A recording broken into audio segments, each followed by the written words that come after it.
नमस्कार दोस्तों, कैसे हैं आप सभी लोग। Fantasy talent hub YouTube channel में आप सभी लोगों का स्वागत है। दोस्तों कल वीडियो नहीं आ पाया था, आपको कारण बता दें कि अभी शादियों का माहौल है और थोड़ा सा शादी वादी अटेंड करने के लिए निकल गए थे।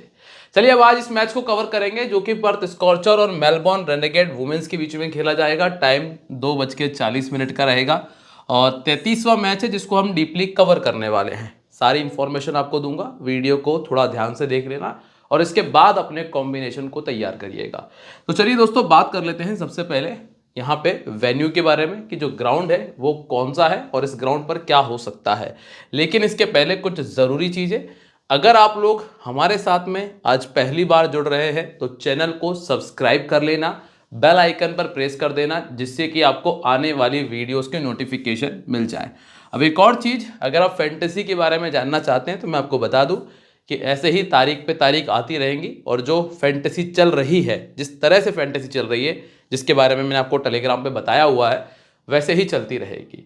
तो अगर आप लोग स्मॉल लीग खेलना चाहते हो तो बिना किसी देरी के अभी मेरे साथ टेलीग्राम पे जुड़ जाओ और टेलीग्राम का जो लिंक है वो मैंने वीडियो के डिस्क्रिप्शन में और कमेंट सेक्शन में दिया है। फ्री है, किसी को एक पैसा नहीं देना, आप आराम से खेल सकते हो यहाँ पे स्मॉल लीग और आराम से आप अपना पैसा विड्रॉल कर सकते हो। चलिए बात कर लेते हैं इस मैच के बारे में। मैच जो होगा western Australia cricket ground Perth में होगा। अब इस मैदान के ऊपर टोटल 40 मैचेस हुए हैं और इन 40 में से 18 बार पहले बैटिंग करने वाली टीम ने मैच को विन किया है और सेकंड बैटिंग करने वाली टीम ने 12 मैचेस को विन किया है। बहुत बड़ा कोई अंतर नहीं है, ऐसा नहीं हुआ कि पहले बैटिंग करने वाली टीम ने वन साइडेड सारे मैचेस जीते हो। अब हम पिछले 4 मैचेस में देख लेते हैं क्या हुआ है। आखिरी के जो 4 मैचेस हैं उनमें पर्थ स्कॉर्चर पहले बैटिंग कर रही थी, जीत गई थी। यहाँ पे पर्थ स्कॉर्चर पहले बैटिंग कर रही थी, हार गई थी। यहाँ पे पर्थ स्कॉर्चर ने पहले बैटिंग किया, जीत लिया मैच को। और यहाँ पर भी सिडनी थंडर ने पहले बैटिंग करते हुए मैच को जीत लिया। तो जो पिछले 4 मैच है ना, उनमें से 3 मैचेस में पहले बैटिंग करने वाली टीम जीत गई। तो अभी हम ये कह सकते हैं कि जो फर्स्ट बैटिंग है ना वो फायदेमंद हो सकती है। ठीक है, अभी आप लास्ट कुछ मैचेस में जो स्कोर करने वाले प्लेयर हैं अगर हम उनकी बात करें तो आप क्या देखोगे। सोफी डिवाइन नंबर 4 पर बैटिंग कर रही थी, मिकाया हिंकली नंबर 3 पर बैटिंग कर रही थी। यहाँ पे मिकाया हिंकली नंबर 5 पर थी और यहाँ पे हेदर नाइट नंबर 4 पर थी। अगर आप देखिए ना, लगभग जो मिडिल ऑर्डर है वो आपको अच्छा करके दे रहा है। अब मिडिल ऑर्डर अच्छा कर रहा है तो ऐसे में क्या है कि जो बीच के प्लेयर है जिनको हम नॉर्मली ये कहकर छोड़ देते हैं कि यहाँ तक बैटिंग नहीं आ पाएगी, अब आपको लेना पड़ सकता है। तो इस चीज़ पे थोड़ा सा फोकस करना। अब ऐसा हुआ क्यों है, ज़रा इस पे भी नज़र डालते हैं। ऐसा इसलिए हुआ क्योंकि पावर प्ले में यहाँ पे 2 विकेट चले गए, इसीलिए 4 नंबर की बैटिंग आई।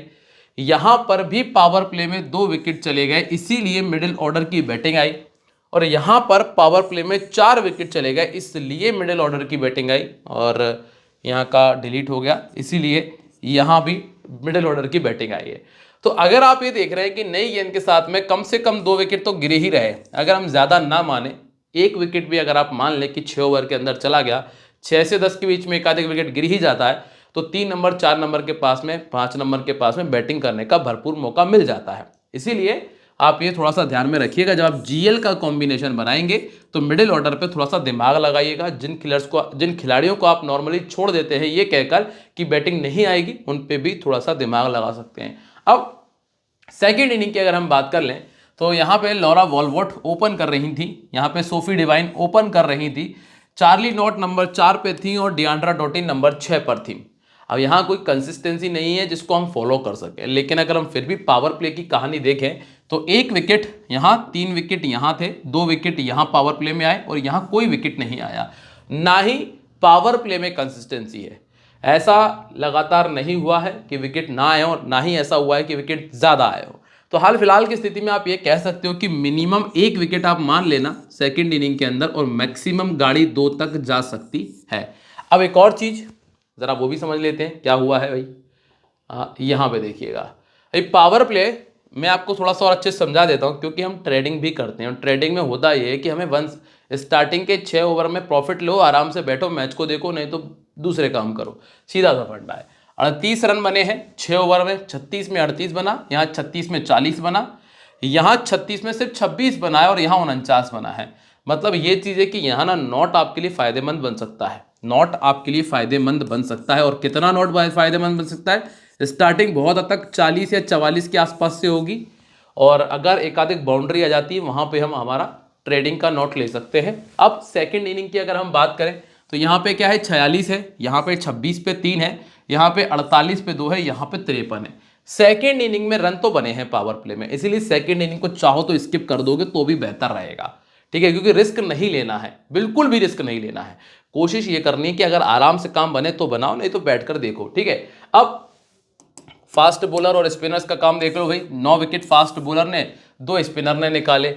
यहाँ 4 पेसर को मिले, 5 स्पिनर को मिले, यहाँ 7 पेसर को और 11 स्पिनर को, और यहाँ पे 6 पेसर को और 9 स्पिनर को विकेट मिले हैं। तो लगभग लगभग इक्वल ही परफॉर्मेंस है, इक्का दुक्का विकेट का अंतर है, ऐसा कोई खास अंतर नहीं कहूँगा इसे मैं।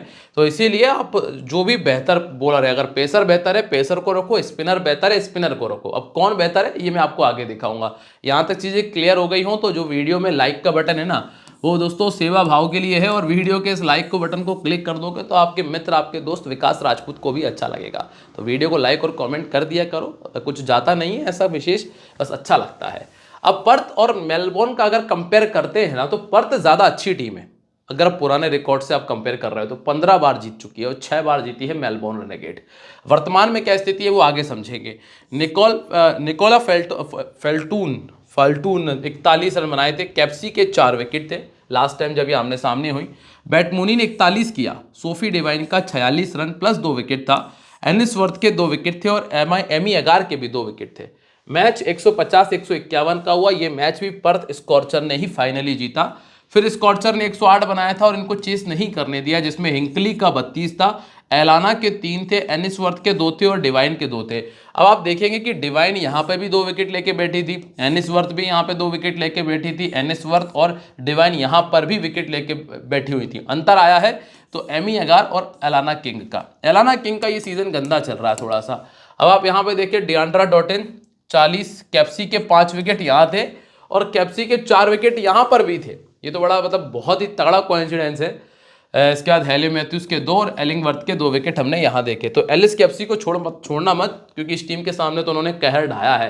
अब अगर आप संभावित 11 देखते हैं तो Beth Mooney, Katie Mack open कर रही हैं, दोनों अच्छा खेल रही हैं। मैडी डार्क अभी उतना अच्छा नहीं कर रही, डिवाइन अच्छा कर रही हैं, फ्रेया कैंप उतना अच्छा नहीं कर रही, स्कोफील्ड ने कुछ एक मैचेस में ठीक खेला है, एलाना किंग अच्छा नहीं कर पाई हैं अभी तक। एमी अगार, एनिसवर्थ, लिली मिल्स और रूबी स्ट्रेंज आपको मिलती हैं। नई गेंद के साथ में जो आप गेंदबाजी देखेंगे उसमें डिवाइन आएंगी, उसमें एनिसवर्थ रहेंगी और रूबी स्ट्रेंज रहेंगी। डेथ ओवर में एमी अगार, एनिसवर्थ और लिली मिल्स का काम आपको नजर आ सकता है। अब जरा बात कर ली जाए कि कौन कितने ओवर की गेंदबाजी करेगा, ये भी जरूरी है, क्योंकि दोस्तों होता यह है कि टीम जो विमेन क्रिकेट है, विमेन क्रिकेट में लगभग 7 से 8 बॉलिंग ऑप्शन होते हैं, 7 से 8 बॉलिंग ऑप्शन होते हैं। अब पता चला आपने जिस बॉलर को रखा उसको 2 ही ओवर की गेंदबाजी मिल रही है, इसलिए वो गलती नहीं करेंगे। तो हमें ये देखना है कि एलाना किंग डालती हैं 4 ओवर, सोफी डिवाइन डाल देती हैं 4 ओवर। कितने ओवर खत्म हो गए? 8 ओवर तो बिल्कुल खत्म हो चुके। अब बचे सिर्फ 12 ओवर। 12 ओवर में लगभग एनिसवर्थ 3 ओवर की गेंदबाजी, एमी अगर 4 ओवर की गेंदबाजी, मतलब 12 ओवर पूरे इनके हो गए।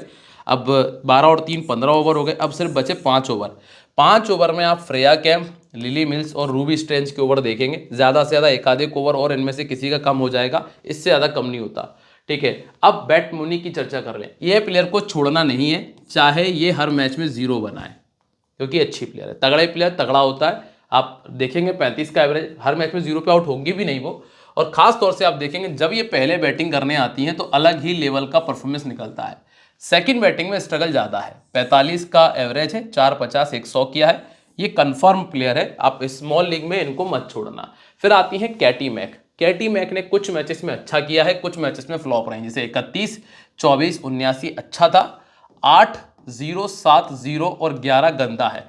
तो कुल मिलाकर ये, अगर आपको कोई प्लेयर बेहतर समझ में आ रहा है तो आप उससे इनको रिप्लेस कर सकते हो। हाल फिलहाल में मैंने स्मॉल लीग की टीम में रखा हुआ है, क्योंकि जो तीसरे नंबर की प्लेयर है वो और ज़्यादा खराब कर रही है इससे, इसीलिए इनको मैंने रखा हुआ है। 250 इनके पहले बैटिंग करते हुए, सेकंड बैटिंग करते हुए 50 और एवरेज इनका 24 का है। इसके बाद आप जब नंबर 3 पे आएंगे तो आप देखेंगे कि मैडी डार्क ने ऐसा कुछ खास किया नहीं है। इनको फास्ट बॉलिंग और राइट आर्म मीडियम दोनों ने परेशान किया है। इलिंगवर्थ, डियांड्रा डॉटिन, वोंग और फ्लिंटॉप, ये इस तरह की बॉलर आपको मिल भी जाएंगे जो इनको आउट कर देंगे, इसीलिए मैंने 3 नंबर के प्लेयर को प्योर छोड़ा है और केटी मैक को मैंने हाल फिलहाल में रखा है। फिर आप आओगे सोफी डिवाइन पे, जो कि कैप्टन वाइस कैप्टनसी की ऑप्शन है। क्यों है? एक तो 36 विकेट निकाल चुकी हैं प्लस 22 का एवरेज भी है, इसीलिए ये प्लेयर मेरी टीम में आप देखेंगे 28+1, 46+2, 49-0, 1 ये मैच खराब गया, ये मैच में 3 विकेट, ये मैच खराब गया, यहाँ 2 विकेट, तो ऑलमोस्ट ज्यादातर मैचेस में वाइस कैप्टन वाला काम हुआ है, इसीलिए ये प्लेयर हमारी टीम में है और वाइस कैप्टनसी की अच्छी चॉइस है। लेग स्पिन ने इनको 2 बार आउट किया था। 3 प्लेयर जो हम अपनी स्मॉल लीग की टीम में रख सकते हैं अभी तक। इसके बाद आती हैं फ्रेया कैंप। फ्रेया कैंप ने 1.34 बनाया, बाकी में अगर आप देखेंगे तो 20 का आंकड़ा टच नहीं हुआ और सिर्फ 2 ही आंकड़े ऐसे थे जब इन्होंने 15 पार किया, इसलिए ये प्लेयर आपके लिए उतनी बेहतर ऑप्शन नहीं है कि जिन पे आप रिस्क भी ले सको, इसलिए फ्रेया कैंप बाहर है। अब अगला नाम आता है स्कॉफील्ड का। ये अच्छी प्लेयर है क्योंकि इनका एवरेज 34 का है, सेकंड बैटिंग करते हुए 4.50, पहले बैटिंग करते हुए 1 है। अब एक बार 46 बनाया, एक बार 26 बनाया, एक बार 22 बनाया, लेकिन अभी तक हम ये सोचकर छोड़ दिया करते थे कि मिडिल ऑर्डर की बैटिंग नहीं आ पाती, लेकिन नंबर 6 पर है। आप चाहो तो एक काम ये कर सकते हो कि जब आप केटी मैक को छोड़ रहे हो तब ट्राई करना, ये जीएल का रिस्क है। स्मॉल लीग में तो फिर भी लेना मुश्किल है क्योंकि 6 नंबर तक पता चला बैटिंग सही में ना आ पाए तो वो भी दिक्कत है। इसके बाद एमी अगार, ये अच्छी बॉलर है, 4-2 6 विकेट, 7-8 9 विकेट अभी तक निकाल चुकी है और 33 इनिंग में 37 विकेट इनके खाते में वैसे हैं। ये एक और प्लेयर जो हमारे लिए बिल्कुल कंफर्म है। फिर आप आओगे एनिस वर्थ की तरफ। एनिस वर्थ 31 इनिंग में 36 विकेट ये निकाल चुकी है, ये अच्छा कर रही है हाल फिलहाल में, इनको लेके चलेंगे। लिली मिल्स ऑलमोस्ट हर मैच में 1 विकेट है, लेकिन हमारे पास कुछ ऐसी प्लेयर है जब वो विकेट निकाल रही तो गाड़ी 2 और 3 तक जा रही है, इसीलिए हम इनको लेके चल रहे हैं, जबकि इन्होंने हर मैच में पॉइंट दिए हैं। हाल फिलहाल में इनको भी हमने रोक के रखा है। फिर आप आओगे एलाना किंग पे, जिनको मजबूरी नहीं बस छोड़ना पड़ रहा है, चूंकि ये प्लेयर बहुत अच्छी हैं पर नहीं ले पा रहे हैं क्योंकि अच्छा नहीं कर रही हैं। रिसेंटली सिर्फ 3 ही विकेट मिल पाए हैं और रूबी स्ट्रेंज को अभी लेने की आवश्यकता नहीं है क्योंकि उतने ओवर की गेंदबाजी इनको मिलेगी नहीं। अब आप आ जाइए मेलबॉर्न पे। Deandra Dottin, Courtney Webb, Naomi, Alice Capsey, इसके बाद जॉर्जिया वारेहम, फेल्टूम, टेस फ्लिंटॉप, ईसवॉन्ग, सारा कोएट, क्रिस बेकर और मिली एलिंगवर्थ आपको मिलती हैं। नई गेंद के साथ में कौन गेंदबाजी करता है? इलिंगवर्थ आती हैं। पिछले मैच में तड़ाकेदार शुरुआत दी थी, पावर प्ले में 2 विकेट मार दिए थे। इसके बाद है क्रिस बेकर, ये आती हैं पावर प्ले में और डेथ में भी डालती हैं, वारेहम डालती हैं और डियांड्रा डॉटिन भी कभी कभार गेंदबाजी डेथ में कर लेती है। अब इसमें वारेहम के ओवर पूरे होते हैं, ज़्यादातर ऐसा होता है कि वारेहम अपने पूरे 4 ओवर डाल देती हैं और लगभग इलिंगवर्थ भी 4 ओवर डाल देंगी, तो 8 खत्म। अब बचे हुए ओवर इनमें बट जाएंगे और ये कुछ ओवर एलिस कैप्सी और कर्टनी वेब भी डालती हैं और डियांड्रा डॉटिन भी डालती हैं, ये याद रखना। वेन्यू रिकॉर्ड की हम बात कर लेते हैं। डियांड्रा का 24 का एवरेज है, 17 का एवरेज है कर्टनी का और नाओमी का है 11, एलिस कैप्सी का 14 का एवरेज है, 15 का एवरेज वारेहम का है। एवरेज बहुत ही गंदे है, बहुत ही गंदे एवरेज है। बॉलिंग की बात कर लेते हैं। वारेहम के पास में 2 विकेट है, फ्लिंटअप के पास में 2, कोएट के पास में 5 और इलिंगवर्थ के पास में 2 विकेट यहां हम देख पा रहे हैं। अब आप देखिए कर्टनी वेब क्या किया है इन्होंने कुछ मैचेस में गेंदबाजी और यहां ये पिछले 4 मैचेस में बहुत गंदी बल्लेबाजी की है। 28 का एवरेज है, सेकंड बैटिंग करते हुए 2.50 है। राइट आर्म फास्ट बॉलिंग इनको दिक्कत देती है। हाल फिलहाल में मैंने इनको अपनी स्मॉल लीग की टीम में जगह नहीं दी है। डियांड्रा डॉटिन जो कि बैटिंग प्लस बॉलिंग दोनों कर लेती है, लेकिन अगर आप इनका बॉलिंग परफॉर्मेंस देखोगे तो 0 0 0, 3 विकेट 0, 2 विकेट 0, तो सिर्फ 2 मैचेस ऐसे गए हैं, ये 2 मैचेस जब इनको विकेट मिले हैं। और रही बात बल्लेबाजी की, चूंकि अब इनका बैटिंग ऑर्डर बदला है तो अब परफॉर्मेंस देखना होगा क्योंकि पहले 5वें और 6वें नंबर पे खेल रही थी। ऑर्थोडॉक्स इनको दिक्कत देता है, 5 बार आउट हो चुकी हैं, यहाँ पे आपको ऑर्थोडॉक्स नहीं मिल पाएगी। ऑफ स्पिन 7 बार, एलाना किंग लेग स्पिनर और लिली मिल्स ऑफ स्पिन डालती हैं। एलाना किंग भी इनको दिक्कत दे सकती हैं जो कि 7वां ओवर लेकर आएंगी। इसके बाद है नाओमी का रिकॉर्ड ऐसा कुछ खास है नहीं। कंफ्यूज नहीं होना है, मैं आपको एक चीज़ बता देता हूँ, काफ़ी सारे लोग देख रहे होंगे कि यहाँ तो इन्होंने 50 बना दिया और यहाँ कोई 50 नहीं है, यहाँ तो इनके एक इनिंग दिख रही है, यहाँ कोई इनिंग नहीं है। तो मैं आपको बता दूं जितने भी नए लोग हैं 24-25 मतलब पिछले 1 साल का परफॉर्मेंस है ये, और ये सिर्फ पर्थ स्कॉर्चर के सामने है। ये इनके डेब्यू से लेकर अभी तक का है, मतलब अगर इन्होंने पहला मैच 2015-16 में भी खेला होगा ना, तो तब से लेकर अभी तक पर्थ के सामने जो मैचेस खेले हैं ये वो रिकॉर्ड है। और ये सिर्फ पिछले 1 साल का है, इसीलिए कंफ्यूज मत रहना। एलाना किंग इनको भी दिक्कत देंगी, एलाना किंग इनको भी दिक्कत देंगी एलएसकेएफसी को, जो कि इस टीम के सामने पहले 7 इनिंग में 17 विकेट निकाल चुकी हैं, जिसमें पिछले 2 मैचेस के ही 9 विकेट शामिल हैं। पिछले 2 मैचेस के ही 9 विकेट शामिल हैं। लेग स्पिन इनको दिक्कत देती है।